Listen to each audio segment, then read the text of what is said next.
So मायोपियामध्ये सगळ्यात आधी दूरची विजन कमी व्हायला लागते. सो मुलं जनरली बघताना टी व्ही समोर जास्त जाऊन बसतात किंवा बुक्स पण वाचताना पुस्तकांच्या खूप जवळ जाऊन वाचायला सुरुवात करतात किंवा लिहिताना पण अगदी झोपून लिहितात पुस्तकांजवळ.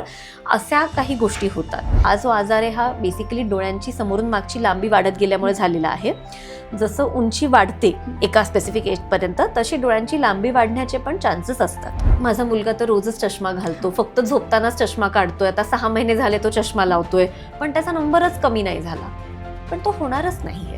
फोन वापरण्याचे कारण पण बऱ्याचदा मुलं अभ्यासाकडे डायव्हर्ट करतात की आम्हाला मोबाईलवरती अभ्यास येतो म्हणून आम्हाला मोबाईल बघावा लागतो, अशी उत्तरं मुलं देतात ना. जेव्हा मी म्हणते त्यांना की तुम्ही मोबाईल बघू नका, ते चांगलं नाही, मग ते मला उत्तर देतात की मला अभ्यासच त्याच्यावर येतो. शाळेतले टीचर्स PDF पाठवतात, असे ते उत्तरं देतात. आणि पेरेंट्स पण सपोर्ट करतात. आता पेरेंट्स म्हणतात की अहो त्याचा अभ्यासच येतो, मग आम्ही तरी काय करणार. 1 वर्षाच्या मुलाची आई पण सांगते अहो तो जेवतच नाही, फोन बघितल्याशिवाय तो जेवतच नाही. पण सवय तर तुम्हीच लावली असेल ना कधीतरी. तो काय जन्मल्यापासून थोडी म्हटला मला फोन दाखवा नाही तर मी जेवणार नाही, असं नाहीये. जनरली डायबिटीसचे परिणाम डोळ्यांमध्ये सुरू झाल्यानंतर चष्म्याचा नंबर फ्रिक्वेंटली बदलणं, नंबर खूप वाढत जाणं किंवा सडनली तो कमी होणं, असे पण चेंजेस येऊ शकतात. हायपरटेन्शनचा जिथपर्यंत प्रश्न आहे याच्यामध्ये हायपरटेन्शनमुळे डोळ्यांच्या ज्या ब्लड वेसल्स असतात त्याच्यावरती पण एक प्रकारचा दाब दिसायला सुरुवात होते. म्हणजे त्याच्यामध्ये वेसल क्रॉसिंग चेंजेस येणं किंवा AV रेशो चेंजेस येणं हे होतं आणि कधीतरी एखादी वेसल बंद पडू शकते. ज्यांच्यामध्ये अनकंट्रोल शुगर लेवल्स आहेत तर अगदी 6 महिन्यामध्ये पण अनकंट्रोल शुगर्समुळे डोळ्यांमध्ये त्याचे परिणाम केव्हाही सुरू होऊ शकतात आणि एकदा ते सुरू झाले की कंट्रोल होताना खूप प्रॉब्लेम्स होतात.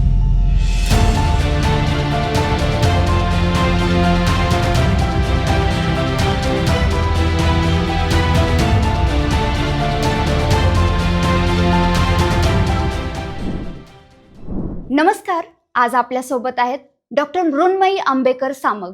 यांनी नेत्ररोगशास्त्रात पोस्ट ग्रॅज्युएशन पूर्ण केले आहे.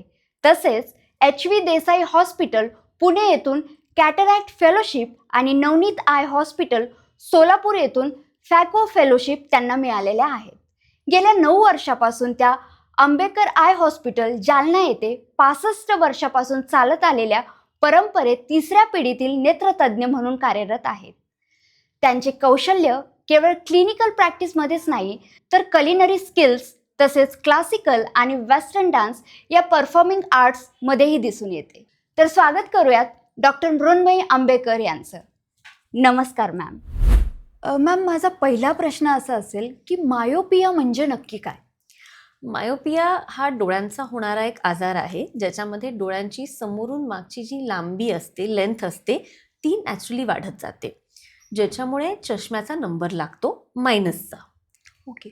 मायोपियाची मुख्य कारणं काय काय आहेत? कारणं असं स्पेसिफिकली काही नाही आहेत, पण हेरिडिटी हे खूप मोठं कारण आहे की आईवडिलांना असेल किंवा सिबलिंग्सला, भाऊ बहिणींपैकी कोणाला असेल तर मुलांमध्ये तो येऊ शकतो. त्याच्यामुळे मायोपियाचं असं स्पेसिफिक कारण नाही आहे, पण heredity is one of the reasons की ज्याच्यामुळे ते होऊ शकतं. म्हणजे जेनेटिकली ते होऊ शकतं. मॅम, मायोपियाची लक्षणं कोणती कोणती आहेत? हा फार छान क्वेश्चन आहे, कारण हा प्रश्न जर बऱ्याच पेरेंट्सला समजला तर मायोपिया डिटेक्शन खूप इझी होऊन जाईल. सो मायोपियामध्ये सगळ्यात आधी दूरची विजन कमी व्हायला लागते. सो मुलं जनरली बघताना टी व्ही समोर जास्त जाऊन बसतात किंवा बुक्स पण वाचताना पुस्तकांच्या खूप जवळ जाऊन वाचायला सुरुवात करतात किंवा लिहिताना पण अगदी झोपून लिहितात पुस्तकांजवळ. अशा काही गोष्टी होतात. हेडेक अनदर रिझन आहे की ज्याच्यामुळे मायोपिया डिटेक्ट होऊ शकतो की खूप डोकं दुखतंय, सतत डोकं दुखतं, मुलगा मुलगी शाळेतून आल्यानंतर मला हेडेक होतोय रोज हे म्हणत राहतात. डोळे स्ट्रेन करून बघणं किंवा डोळे बारीक करून बघणं, ताण देऊन बघणं, हे अजून एक कारण आहे. कधी कधी खूप जास्त डोळ्यांवरती ताण पडल्यामुळे डोळ्यांमधून पाणी येण्याचा पण प्रॉब्लेम सुरू होतो. सो हे काही सिम्पटम्स आहेत की ज्याच्यामुळे मायोपिया डायग्नोज होऊ शकतो. जनरली शाळेमध्ये असताना मुलांमध्ये मायोपिया टीचर्स पटकन डायग्नोज करू शकतात, कारण मुलांना जर दिसलं नाही किंवा मुलगा मुलगी लिहिताना खूप चुका करत असतील वहीमध्ये, सो त्याच्यावरून एक अंदाज लावता येऊ शकतो की कदाचित तिला किंवा त्याला दिसत नसेल. सो मायोपिया डायग्नोज करण्याकरता मेनली लांबची नजर कमी होणं हे मुख्य सिम्पटम आहे त्याचं. मायोपिया झाल्यावर तो पुढे वाढत जातो का? हो, कारण जसं मी मगाशी म्हटलं की हा जो आजार आहे हा बेसिकली डोळ्यांची समोरून मागची लांबी वाढत गेल्यामुळे झालेला आहे. जसं उंची वाढते एका स्पेसिफिक एजपर्यंत तशी डोळ्यांची लांबी वाढण्याचे पण चान्सेस असतात. त्याच्यामुळे मायोपिया झाल्यानंतर 80-90% लोकांमध्ये तो वाढतो. खूप कमी पेशंट्स असे असतात ज्यांच्यामध्ये तो स्टेबल राहतो, पण तो कमी होत नाही. म्हणजे की नंबर लागल्यानंतर तो कमी नाही होऊ शकणार आहे मायोपियाचा लागलेला, पण तो स्टेबल राहू शकतो किंवा वाढू शकतो. कारण ती लेंथ जर वाढत गेली तर ऑब्व्हियसली तो नंबर वाढत जाणार आहे. मायोपियाचं प्रमाण हे कोणत्या वयोगटात जास्त दिसून येतं? असं स्पेसिफिक नाही सांगता येणार, कारण त्याच्यावरती स्टडीज अजून खूप चालू आहेत. पण generally myopia from the age of 5-6 years पण डायग्नोज होऊ शकतो. पण जनरली आपण असं म्हणू की 8 to 12 इयर्स इज द पीक, की त्या एजमध्ये मायोपियाचं प्रमाण जास्त दिसतं. पण आजकाल बिकॉज ऑफ स्क्रीन टाईम खूप वाढलेला आहे मुलांमध्ये, त्यामुळे इवन 16-17 वर्षामध्ये पण मायोपिया डिटेक्ट होत आहेत, की इतके वर्ष कधी चष्म्याचा नंबर नव्हता, पण suddenly at the age of 15-16 किंवा 18 सुद्धा नंबर लागतात मुलांमध्ये. ओके. मायोपिया झाल्यावरती चष्मा लागतो आणि सपोज एखादा मुलगा रोज चष्मा लावत असेल तर त्याचा रोज चष्मा लावल्याने नंबर कमी होऊ शकतो का? अजिबात नाही. हा प्रश्न आम्हाला दिवसातून किमान 2-3 लोक तरी विचारतात ओपीडीमध्ये येणारे, की माझा मुलगा तर रोजच चष्मा घालतो, फक्त झोपतानाच चष्मा काढतोय, आता 6 महिने झाले तो चष्मा लावतोय, पण त्याचा नंबरच कमी नाही झाला. पण तो होणारच नाहीये. कारण टेक्निकली स्पीकिंग, जसं आपण परत मगाशी बोललो, की डोळ्यांची लेंथ वाढते आहे. एकदा वाढलेली लेंथ ऑब्व्हियसली कमी होणार नाही, लांबी कमी होऊ शकत नाही. जसं तुमची उंची वाढली तर ती उंची कमी होऊ शकत नाही, ती स्टेबल राहील किंवा ती वाढेल. सो त्या केसमध्ये तो मायोपिया झाल्यानंतर तो नंबर कमी होणार नाहीये. चष्मा का लावायचा? कारण चांगलं दिसलं पाहिजे, डोळ्यांची विजन टिकून राहिली पाहिजे. याच्याकरता चष्मा रेग्युलर लावणं खूप महत्त्वाचं आहे. कारण चष्मा लावला नाही तर न लावल्यामुळे पण विजनला प्रॉब्लेम्स येऊ शकतात. सो तो रेग्युलर वापरणं, चांगलं दिसावं, विजन टिकून राहावी याच्याकरता आवश्यक आहे. तो कमी होईल ह्या उद्देशाने प्लीज वापरू नका, कारण तो कमी होणार नाहीये. तो स्टेबल राहील किंवा तो वाढू शकतो. अच्छा, म्हणजे चष्म्यामुळे नंबर मेंटेन होऊ शकतो, पण तो कमी किंवा जास्त होऊ शकत नाही. जास्त होऊ शकतो, पण तो कमी नाही होणार. ओके. आणि स्टेबल चष्मा लावल्यामुळे स्टेबल नाही राहणार.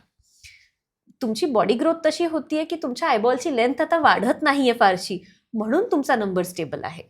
नॉट बिकॉज तुम्ही चष्मा रेग्युलर वापरताय किंवा म्हणून तो स्टेबल आहे, असं नाहीये. चष्मा वापरणं ही चांगली गोष्ट आहे, कारण तुमची विजन टिकून राहायला पाहिजे.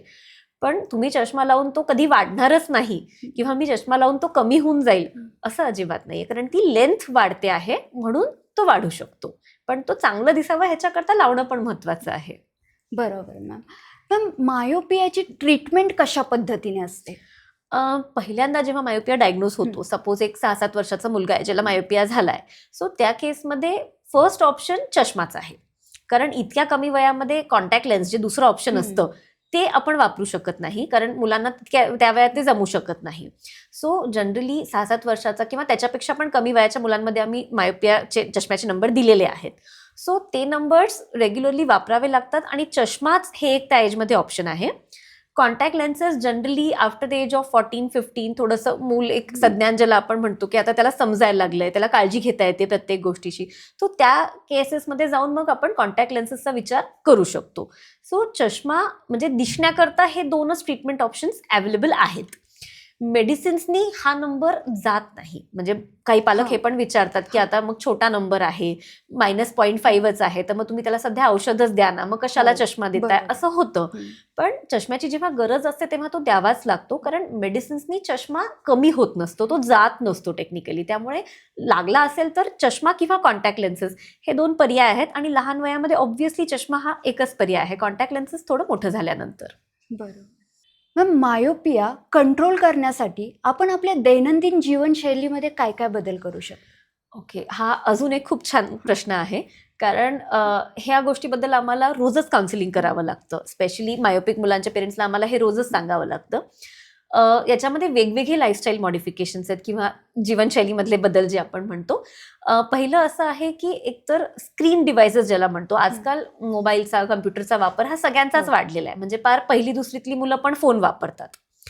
माझ्या असं लक्षात आलंय की फोन वापरण्याचे कारण पण बऱ्याचदा मुलं अभ्यासाकडे डायव्हर्ट करतात, की आम्हाला मोबाईलवरती अभ्यास येतो म्हणून आम्हाला मोबाईल बघावा लागतो, अशी उत्तरं मुलं देतात. म्हणजे जेव्हा मी म्हणते त्यांना की तुम्ही मोबाईल बघू नका, ते चांगलं नाही, मग ते मला उत्तर देतात की मला अभ्यासच त्याच्यावर येतो. शाळेतले टीचर्स PDF पाठवतात, असे ते उत्तरं देतात. आणि पेरेंट्स पण सपोर्ट करतात. पेरेंट्स सपोर्ट करतात. आता पेरेंट्स म्हणतात की अहो त्याचा अभ्यासच येतो, मग आम्ही तरी काय करणार.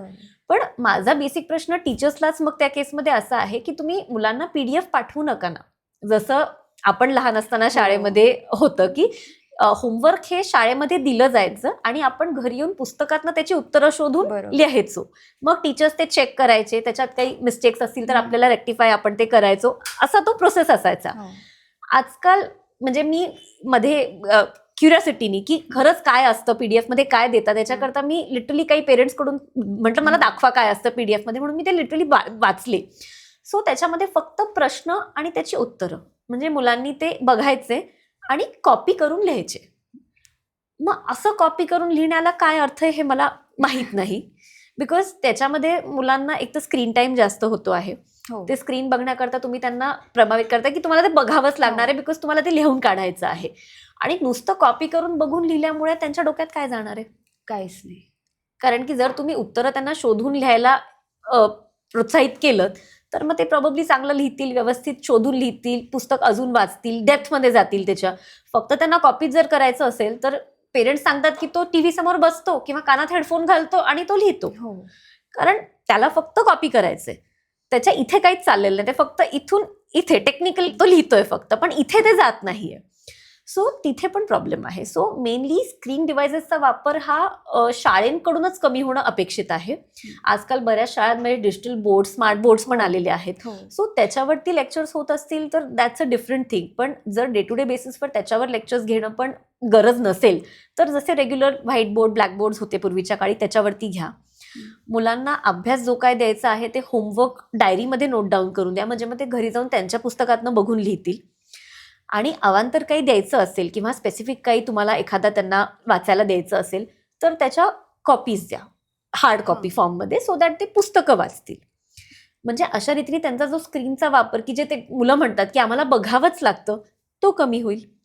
आणि पेरेंट्सला पण मला असं सांगू इच्छिते मी की तुम्ही मुलांसमोर स्क्रीन डिव्हायसेस जास्ती आणूच नका, म्हणजे तुम्ही त्यांच्यासमोर तुमचे स्क्रीन्स बघू नका, सो दॅट मुलं पण ते फॉलो करतील. मीच जर माझ्या मुलासमोर माझा फोन घेऊन बसले तर ऑब्व्हियसली तो तेच शिकणार आहे. आणि आजकाल बऱ्याच आहे, म्हणजे हा तर मायोपियाचा एक भाग झाला, पण आपण स्लाइटली टॉपिकवरून डायव्हर्ट होता होता असं पण आहे की 1 वर्षाच्या मुलाची आई पण सांगते अहो तो जेवतच नाही, फोन बघितल्याशिवाय तो जेवतच नाही. पण सवय तर तुम्हीच लावली असेल ना कधीतरी. तो काय जन्मल्यापासून थोडी म्हटला मला फोन दाखवा नाही तर मी जेवणार नाही, असं नाहीये. सो त्या सवयी तुम्ही तिथूनच इन्कल्केट करायचा प्रयत्न करा की मी त्याला स्क्रीन दाखवणारच नाही. काय बिघडेल, 2 दिवस स्क्रीन नाही बघितलं, जेवला नाही, तिसऱ्या दिवशी तो भूक लागेल, तो जेवेलच. त्यामुळे नाही जेवला तर 2 दिवस नका जेवू देऊ, पण तिसऱ्या दिवशी भूक लागल्यावर ह्युमन टेंडन्सी आहे, त्यामुळे माणूस जेवणारच आहे. सो तिथे स्क्रीन डिव्हाइस कट झाले पाहिजेत. शाळेतून जे होमवर्क्स येत आहेत स्क्रीनवरती ते कट झाले पाहिजेत. आणि मुलं जनरल आजकाल शॉर्ट्स, रील्स ह्या गोष्टी बघण्याकरता पण फोन वापरतात. सो तिथे पेरेंटल मॉनिटरिंग पाहिजे की स्क्रीन नाही बघितलं पाहिजे. म्हणजे till the age of at least 17-18 मुलांच्या हातामध्ये स्वतःचे फोन्स गेलेच नाही पाहिजेत. बऱ्याचदा असं पण बघण्यात आलंय की पेरेंट्स नाही म्हणतात पण आजी आजोबा फोन देतात, कारण पेरेंट्स दोघं वर्किंग असतात. सो आजी आजोबा जाऊ दे, तो बसलाय, बोरच होतोय, मग मी त्याच्या हातात फोन देतो. सो अशा कारणांनी पण मुलांचे स्क्रीन डिव्हायसेसचे यूज वाढतात. सो जर पेरेंट्सनी स्ट्रिक्टली नाही म्हटलेलं आहे, so grandparents also need to follow it की आम्ही नाही देणार कारण तुझ्या आईवडिलांनी नाही सांगितलंय. सो इथून आपण त्याच्यामध्ये मॉडिफिकेशन्स करू शकतो. सेकंड थिंग, मायोपियामध्ये हे अजून सायंटिफिकली प्रूव्हन नाहीये, पण इट इज इन रिसर्च की जंक फूडमुळे पण मायोपियाचं प्रमाण वाढतं आहे, किंवा स्वीट्स खूप जास्त खाल्ल्यामुळे पण मायोपियाचं प्रमाण वाढतं आहे. आणि जंक फूड खाण्याचं प्रमाण आजकाल तसंच वाढलंय. म्हणजे 20-25 इयर्स बॅक जंक फूड तेवढं नव्हतं, कारण मार्केटमध्ये तेवढे ऑप्शन्स अवेलेबल नव्हते.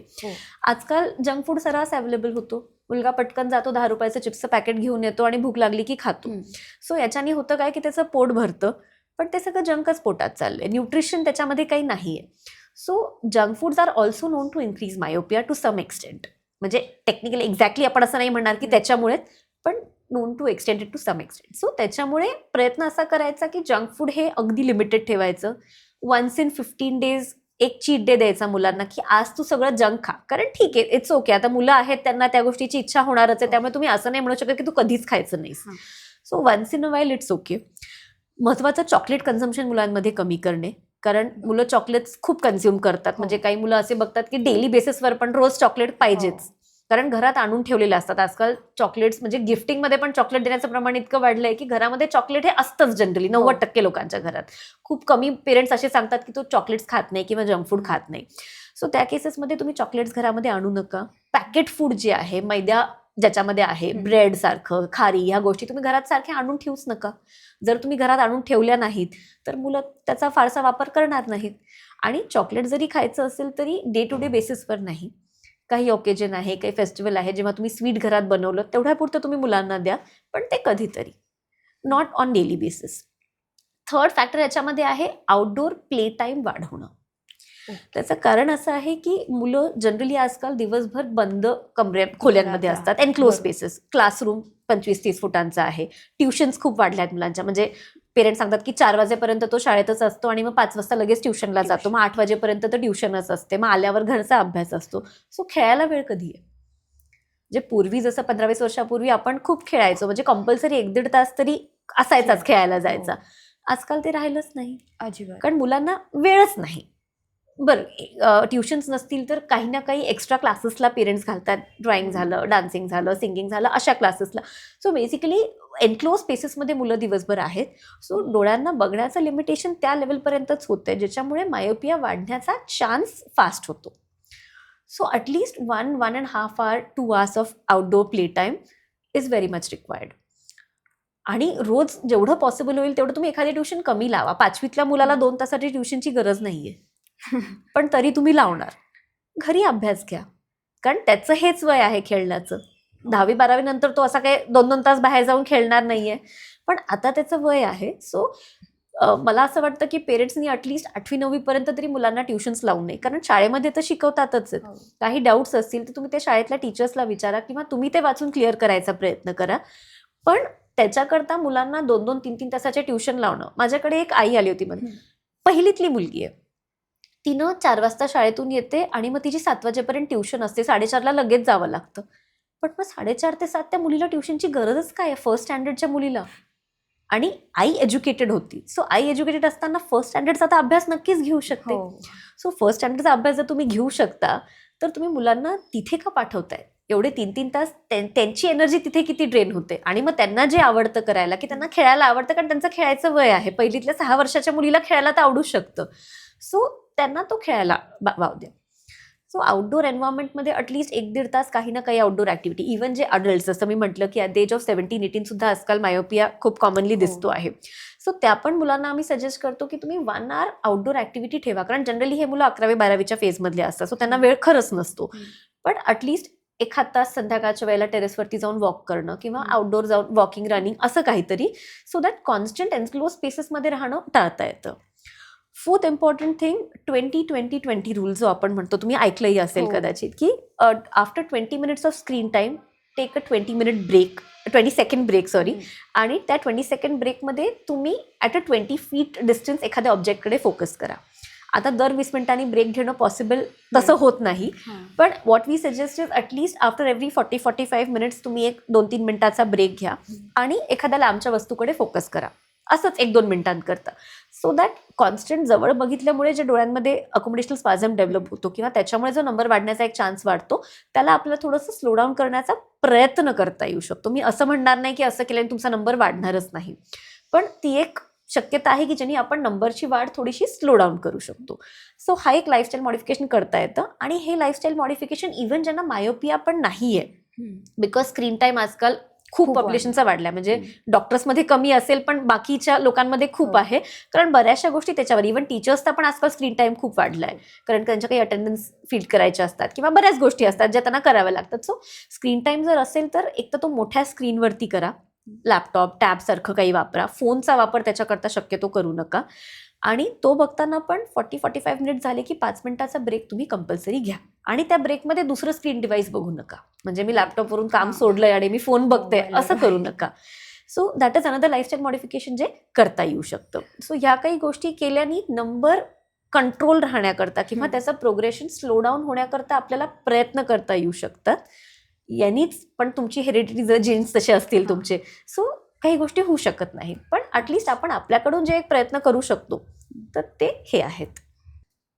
मॅम, मायोपिया झाल्यावर योग्य वेळेवर जर उपचार नाही घेतले तर त्याचा धोका वाढू शकतो का?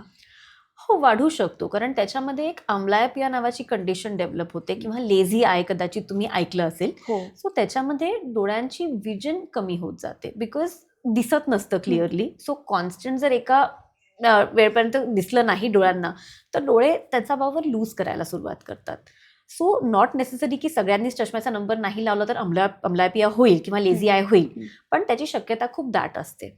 आणि चांगलं नाही दिसलं तर मुलांमध्ये बाकी पण खूप इश्यूज येतात. म्हणजे जनरली स्कूलमध्ये नाही दिसलं तर तुमचा परफॉर्मन्स ऑब्व्हियसली हॅम्पर होणार. हो.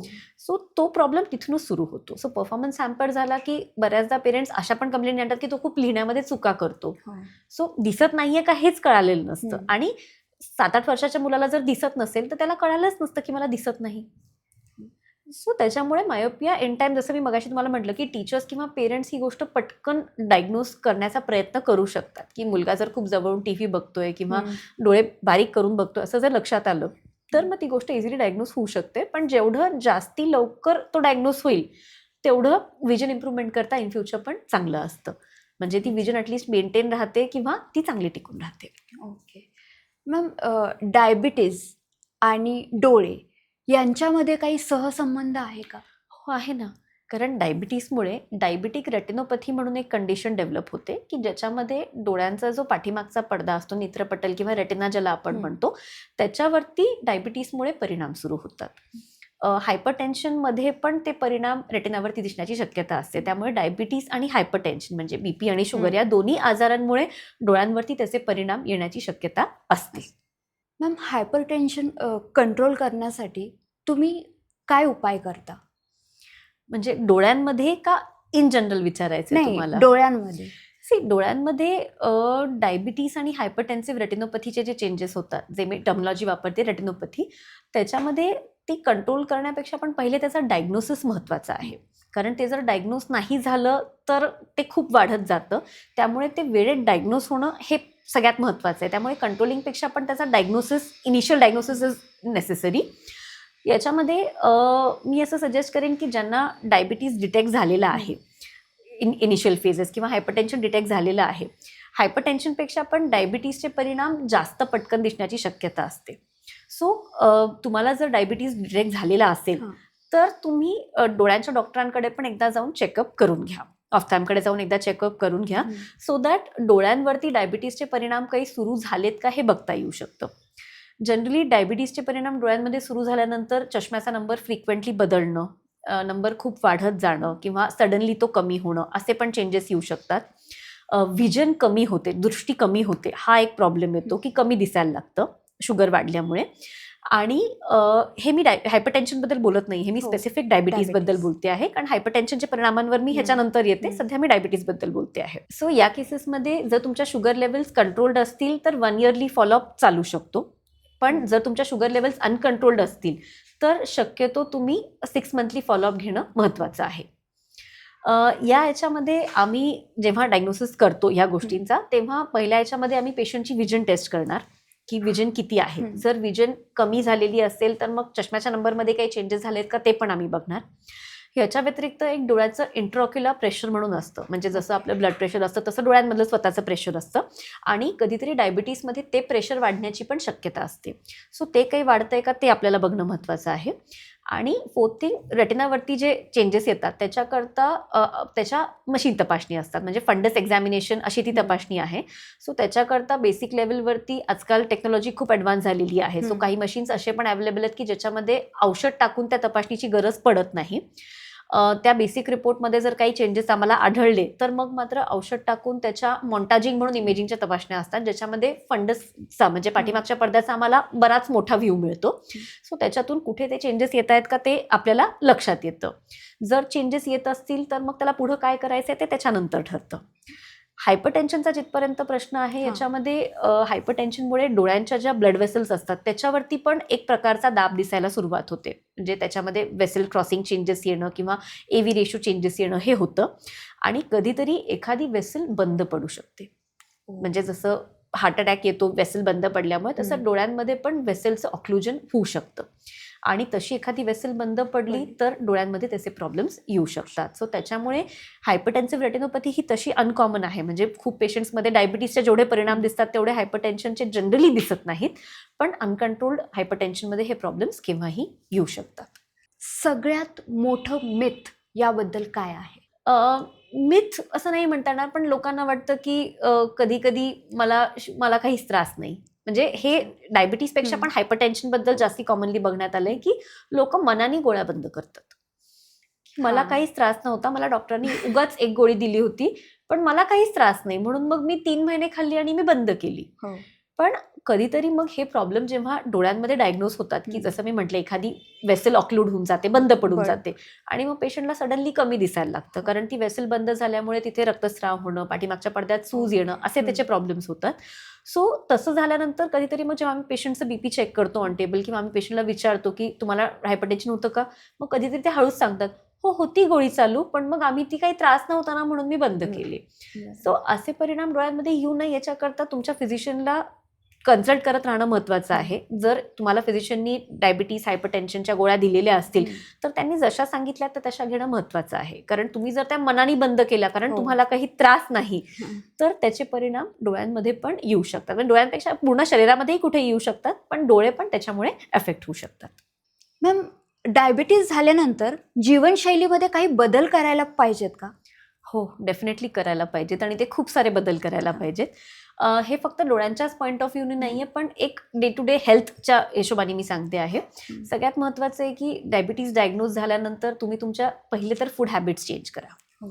कारण आपल्या म्हणजे इंडियन फूड हॅबिट्स बऱ्याच वेगळ्या असतात आणि याच्यामध्ये बऱ्याचदा ग्लुटेन किंवा गहूयुक्त पदार्थ किंवा भात ह्या गोष्टी खूप खाल्ल्या जातात. सो त्याच्यामुळे शुगर लेवल्स फ्लक्च्युएट होण्याची शक्यता, शुगर स्पाइक जो येतो तो येण्याची शक्यता खूप फास्ट असते. त्याच्यामुळे सगळ्यात आधी फूड मॉडिफिकेशन्स हे महत्त्वाचे आहेत.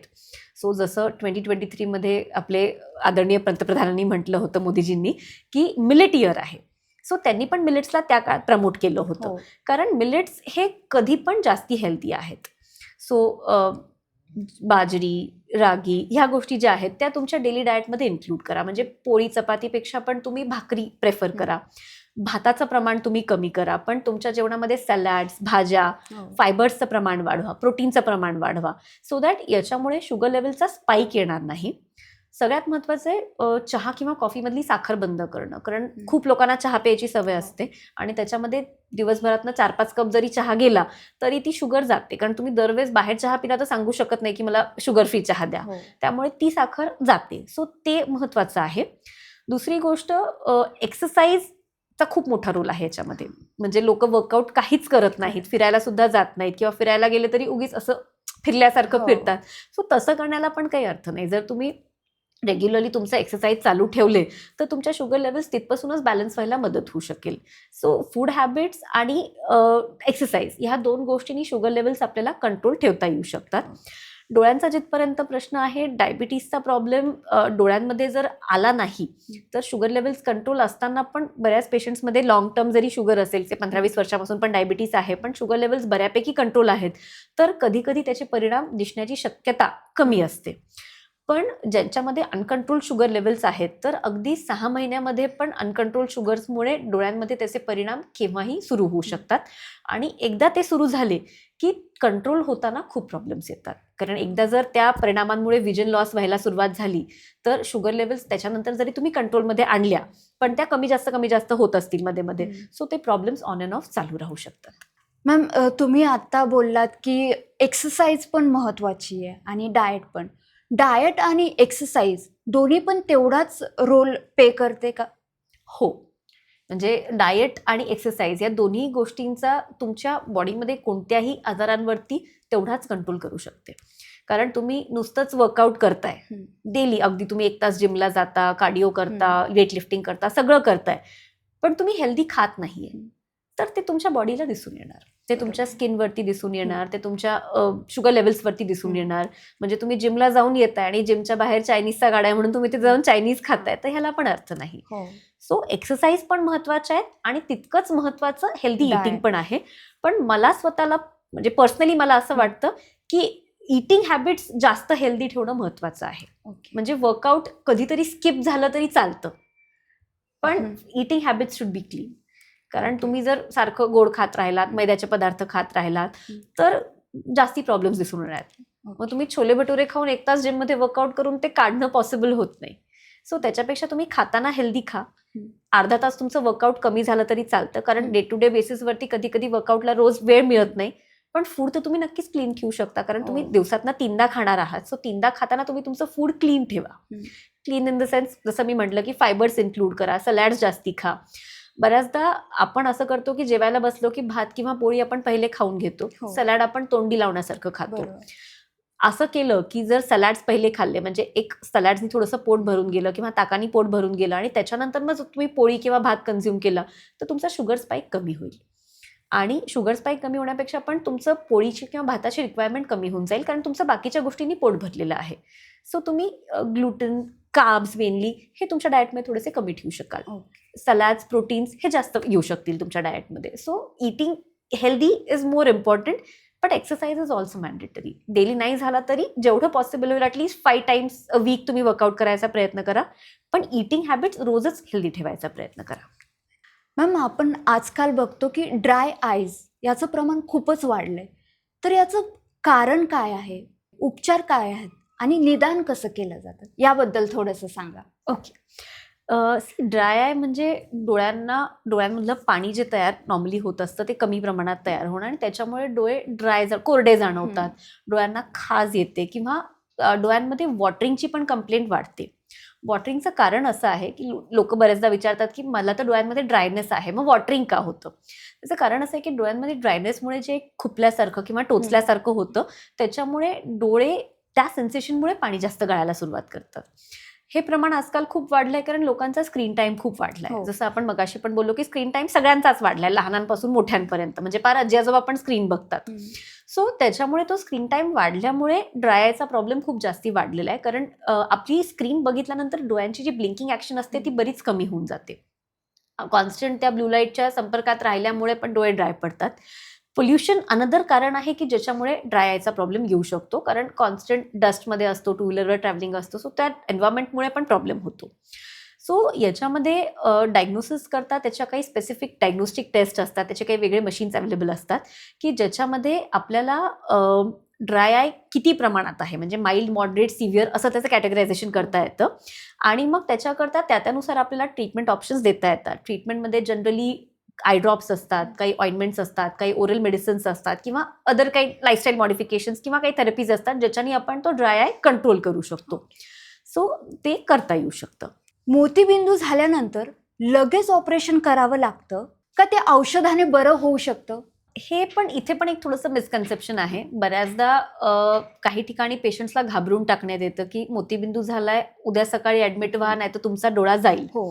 असं नसतं, कारण मोतीबिंदू ही एक एजिंग सारखी स्लो प्रोसेस आहे. जसं एजिंग एका रात्रीत होत नाही, इट्स अ स्लो प्रोसेस, तसं मोतीबिंदू होणं पण ही एक स्लो प्रोसेस आहे. त्यामुळे मोतीबिंदूमध्ये एका रात्रीमध्ये तुमचा डोळा जात नसतो. म्हणजे मोतीबिंदू पिकलेला जरी असला पूर्ण, तरी ऑपरेशन तेव्हा लवकरात लवकर करावं लागतं पिकलेल्या मोतीबिंदूला. पण जेव्हा मोतीबिंदू कच्चा असतो तेव्हा त्याला पिकेपर्यंतच्या स्टेजला जायला खूप वेळ लागतो. त्यामुळे मोतीबिंदू किती स्टेजवरती आहे हे सगळ्यात महत्वाचं आहे. याच्या व्यतिरिक्त तुमची लाईफस्टाईल कशी आहे हे पण त्याच्याकरता महत्वाचं आहे, कारण कधी कधी एखादी खूप म्हातारी आजी असते हु इज 75-80, जिला चष्म्याचा नंबर लावल्यानंतर अबाउट 80% दिसत असतं.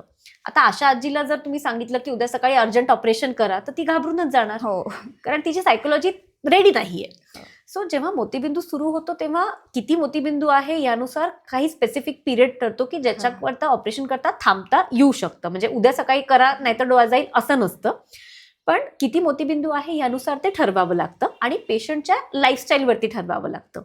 सो विजन किती आहे, मोतीबिंदू किती डेन्स झालेला आहे आणि पेशंटची लाईफस्टाईल कशी आहे, ह्या 3 गोष्टींवरती ऑपरेशन किती काळ लवकर करायचं किंवा हम्म. किती डिले करायचं ह्या गोष्टी ठरतात. दुसरा जो तुमचा प्रश्न आहे की मेडिसिन्सचा त्याच्यात काही रोल आहे का, तर मेडिसिन्सचा रोल हा कॅटरॅक्ट ट्रीट करण्याकरता नाहीये. कारण कॅटरॅक्ट होणं म्हणजे काय किंवा मोतीबिंदू होणं म्हणजे काय की डोळ्यांमधली जी नैसर्गिक लेन्स असते ती पांढरी होते, हो. त्याचं ओपेसिफिकेशन होतं आणि त्याच्यामुळे ते झाल्यानंतर ती परत नॉर्मलला येऊ शकत नाही. पण त्याचा घट्टपणा किंवा मोतीबिंदूचं वाढण्याचं जे प्रमाण आहे ते कधीतरी काही मेडिकेशन्सनी स्लो डाऊन करण्याचा प्रयत्न करता येऊ शकतो, पण ते थांबवता येत नसतं आणि ते रिव्हर्स पण करता येत नसतं. त्याच्यामुळे मोतीबिंदू करता फक्त मोतीबिंदू काढून लेन्स बसवण्याचं जे ऑपरेशन आहे ते करणं महत्वाचं आहे. मॅम, आपण शेवटच्या प्रश्नाकडे येऊयात आता. मॅम, डोळ्याचं आरोग्य जपण्यासाठी तुम्ही सगळ्यात महत्त्वाचा सल्ला काय द्याल? सध्याच्या काळात सगळ्यात महत्वाचा सल्ला म्हणजे स्क्रीन टाइम कमी करणं, जो सध्या सगळ्यांचाच वाढलेला आहे. सो दिवसभरामध्ये जेव्हा तुम्हाला गरज नाही तेव्हा तुम्ही स्क्रीन डिव्हाइसेस टाळा. मोबाईलवरती कोणतंही काम करण्यापेक्षा किंवा मोबाईलवरती व्हिडिओज बघण्यापेक्षा तुम्ही लॅपटॉप किंवा आयपॅड सारखे डिव्हाइसेसचा, जे मोठे स्क्रीन डिव्हाइसेस आहेत त्याचा वापर करा. आणि मगाशी जसं आपण बोललो 20-20-20 रूल फॉलो हो. करणं, तो करणं सगळ्यात महत्वाचं आहे. मॅम, तुमचे मनापासून आभार. तुम्ही आज अगदी सोप्या भाषेत आम्हाला समजेल असं मार्गदर्शन केलं. डोळ्याच्या आजाराबद्दल खूप सखोल अशी माहिती आम्हाला सांगितली, त्याबद्दल खरंच तुमचं धन्यवाद. आज आपल्याला डॉक्टर मृण्मयी आंबेकर सामंग यांनी डोळ्याच्या आजाराविषयी अतिशय महत्त्वपूर्ण अशी माहिती दिली. या माहितीचा नक्कीच तुम्हाला फायदा होईल अशी मला खात्री आहे. अशाच नवनवीन व्हिडिओज पाहण्यासाठी आमच्या चॅनलला सबस्क्राईब करा आणि तुमचे जर काही प्रश्न असतील तर कमेंटमध्ये लिहायला विसरू नका. धन्यवाद.